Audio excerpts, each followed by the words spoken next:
Hi everyone, welcome to Emma, a true infidelity story.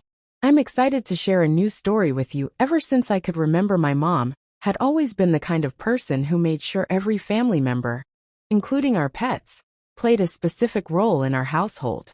That's how I found myself standing in the backyard one chilly morning staring at Max, our old but surprisingly spry golden retriever. With a mix of confusion and anticipation, I was just about to turn 17. A milestone I imagined, filled with parties and sweet freedom, not secret of tasks involving family pets. The task Mom had set out for me and Max seemed simple yet bizarre. She had handed me a small, delicately carved wooden box, the contents of which she refused to reveal, instructing me only to bury it deep in the woods behind our house with Max to accompany me, as if he were some sort of guardian. The air was brisk, and the leaves crunched underfoot as we made our way through the familiar, yet suddenly ominous thicket that bordered our property. As we walked, the weight of the box in my backpack seemed to grow heavier with each step. Max trotted alongside me, his tail wagging in the crisp morning air, oblivious to the gravity of our little adventure. He occasionally stopped to sniff at a bush or tree, his golden fur glowing in the dappled sunlight that filtered through the autumn leaves.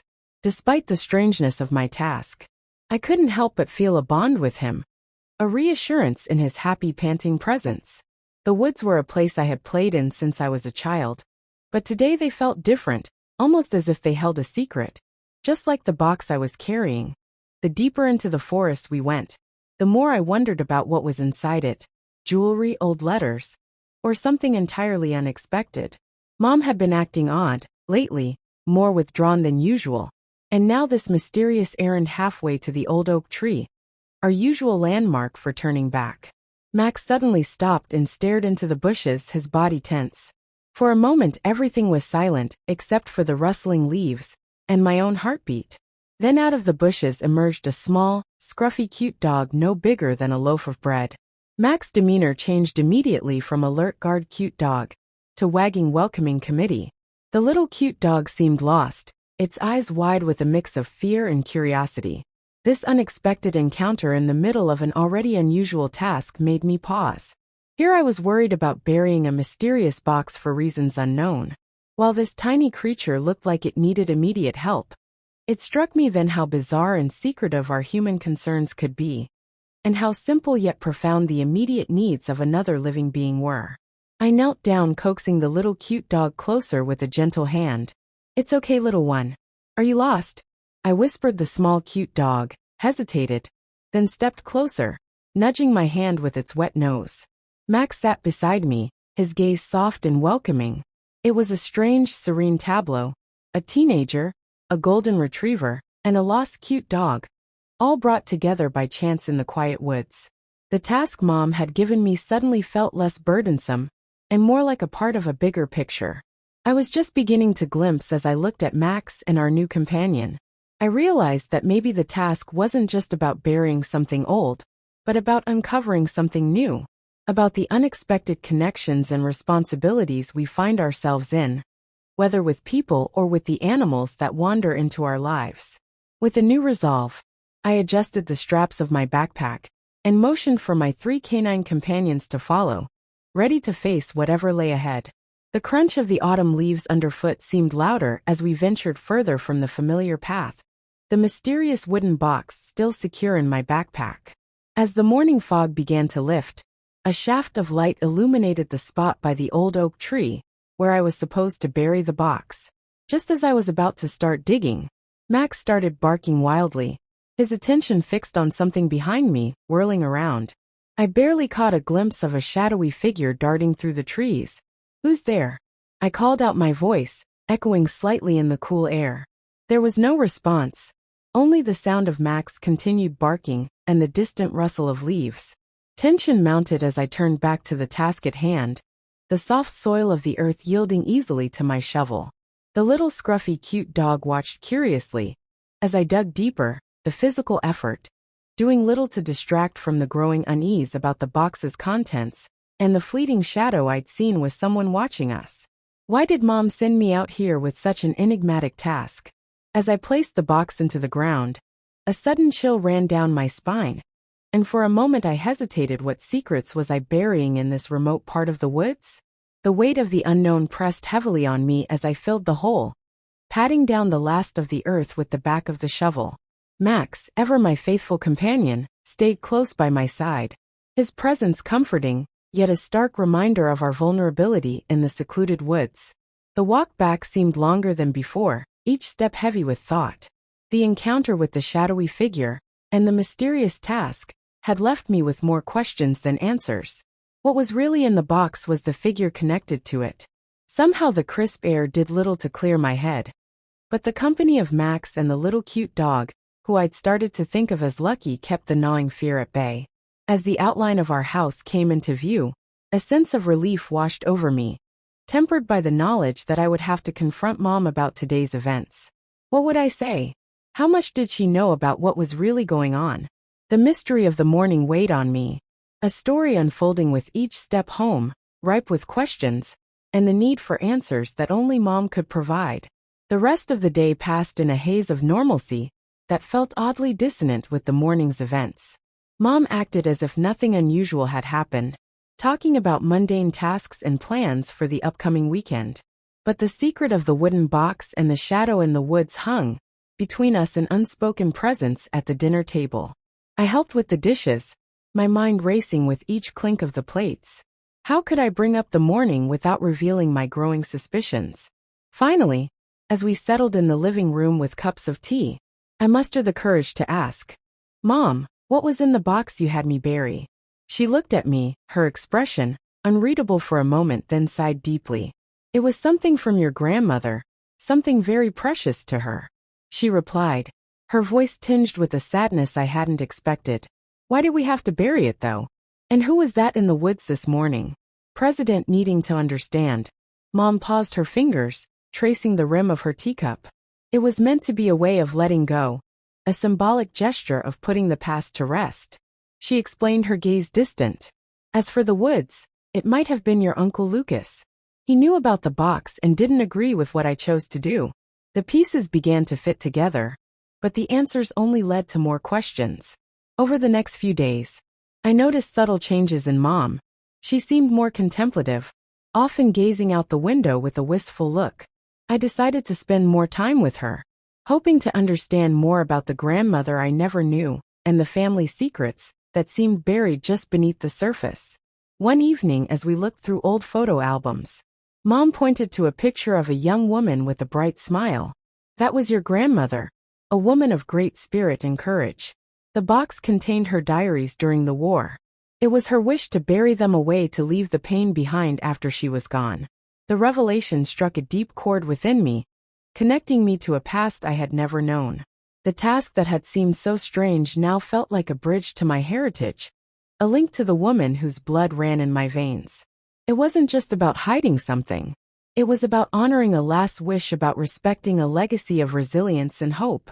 As the season changed, and the leaves turned from gold to bare, I found myself visiting the old oak tree, often each visit bringing a sense of peace and connection. I talked to Grandma Luna, telling her about my life, my dreams, and my fears.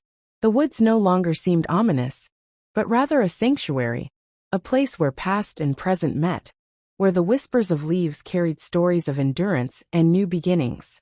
As winter settled in, the incident with the box and the woods seemed to recede into the background like a strange dream faded with the morning light. But the bonds it had forged between me and my mom grew stronger. We began to share more than we ever had before. Her stories of Grandma Luna brought the past alive, and in turn I shared my own hopes and fears, feeling the generational bridge, strengthening. One cold evening, while we sat wrapped in blankets and sipping hot cocoa, Mom handed me a small leather-bound book. "I think you're ready for this," she said, her eyes soft yet serious. It was one of Grandma Luna's diaries that she hadn't buried. As I opened it, the pages crackled slightly, the ink faded but still legible. The entries were filled with poignant reflections and tales of love, loss, and survival. Reading her words, I felt a powerful connection to this woman, who had faced so much yet remained hopeful and strong. The diary became a nightly reading ritual for me. Each entry allowed me to see a new facet of my grandmother's life, and by extension, my own heritage. Her resilience in times of war, and her capacity for love and forgiveness were themes that resonated deeply with me, providing a perspective on how to face my own challenges. One particular entry struck a chord. It was the day after the war ended, and she wrote about her hopes for the future, her desire for peace and happiness for her children and their children. It made me reflect on the small, often unnoticed acts of courage and love that define our lives. It wasn't just history, it was a lesson in living. Inspired by her words, I started writing my own journal, a response to hers, continuing the conversation across generations. It felt like a dialogue with her wisdom, guiding me as I navigated my teenage years.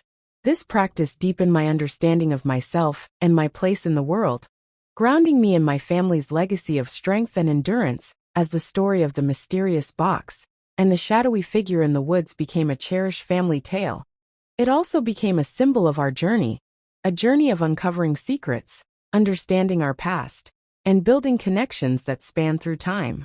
The woods were no longer just a backdrop to a childhood adventure, but a place where I learned about the depths of history, the power of family, and the importance of keeping the past alive for the sake of the future. Months after the mysterious box was buried, the new year brought a fresh blanket of snow covering the woods, in a silent, pristine white life at home had settled into a comfortable rhythm, filled with the usual bustle of school and the quiet moments of shared family dinners. However, the lessons from the past year lingered in my heart, shaping my thoughts and actions. One snowy afternoon, as I watched the flakes gently fall from the gray sky, Mom sat down next to me with a warm smile, a familiar softness in her eyes. "I have something to tell you," she began, her voice carrying a mix of excitement and nervousness. "Your Uncle Lucas, the one who might have been in the woods that day, he's coming to visit next week. He wants to meet you and talk about everything." Her words hung in the air, thick with implications and histories yet to be understood. The prospect of meeting Uncle Lucas brought a mix of emotions. Curiosity, certainly, at what he might share about the family secrets, and his objection to burying the box, but also apprehension about the reopening of a chapter that had brought both connection and mystery into our lives. As the day of his arrival approached, I found myself frequently gazing at the woods, now a symbol of hidden truths and revelations. When the day finally came, Uncle Lucas arrived with a gentle snowfall, his figure emerging from the swirling white like a character stepping out of one of Grandma Luna's stories. He was older than I remembered, his face lined with the marks of time and experience. The initial awkwardness soon gave way to a heartfelt conversation as we sat around the fire with cups of hot tea. Uncle Lucas shared stories of his youth, of Grandma Luna in her later years, and his own understanding of the wooden box. It was her way of coping, of leaving the pain behind, he explained, his voice tinged with the respect that only years of reflection can bring. I didn't agree then, because I thought we should face our past, not bury it. But I see now it was her choice, her way of finding peace. Hearing his perspective added another layer to the unfolding family saga, showing me how different people handle pain and memory in varied ways. It was a poignant reminder of the complexities of human emotions and relationships.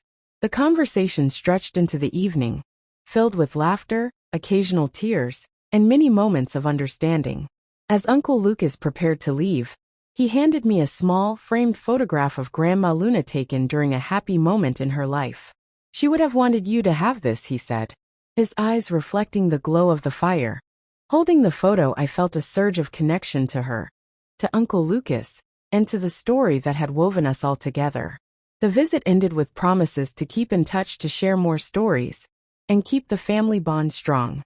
As I placed the photograph on my bedside table that night, the image of Grandma Luna smiling back at me felt like a beacon of her legacy of resilience, peace, and the enduring power of family. It was a testament to the journey we had all taken, from the mysterious task in the woods to the warm, embracing circle of family understanding. Spring arrived, bringing with it the fresh bloom of flowers and the warm embrace of the sun. The mystery of the buried box and the family revelations of the past months settled into a new comforting normalcy. With Uncle Lucas's visit behind us, the family felt more united, the stories of the past weaving a stronger bond among us. The woods that had once seemed so mysterious now felt like an old friend, holding our secrets and memories within its serene embrace. One bright Saturday, Mom proposed a family picnic near the old oak tree, the very place where the adventure had begun. "It's time to make new memories," she said, her voice bright with anticipation. We packed a basket with sandwiches, lemonade, and Mom's famous apple pie, and set out the whole family together. Max bounding ahead, as if he too remembered the significance of the place. As we spread the blanket under the sprawling branches of the old oak, the air was filled with the sounds of laughter and the rustling of leaves. Mom looked around, a soft smile playing on her lips as she watched us, all relaxed and happy. "This is what your grandmother always wanted," she said, her voice barely above a whisper, "for us to be together to share in the beauty of this place and the warmth of family." After lunch, I took a moment to walk alone to the spot where the box was buried. Standing there, I reflected on everything that had happened, the fears, the revelations, and the growing up that seemed to have occurred in the span of just a few seasons. I whispered to thank you to my grandmother, feeling her presence in the whisper of the wind and the warmth of the sunlight filtering through the leaves. Returning to the picnic, I found Mom and Uncle Lucas deep in conversation, old stories mingling with plans for the future. They discussed starting a family history project, documenting all the stories in a book to pass down through generations. Excited by the idea, I suggested adding photos and personal notes, making it a living document of our family's journey and resilience. The day faded into a golden evening, and as we packed up to leave, I felt a profound sense of peace and belonging. The troubles that had once seemed so daunting were now just parts of a larger story of family and growth. We walked back home together, the path familiar and comforting under our feet, our voices carrying through the woods, mingling with the sounds of nature.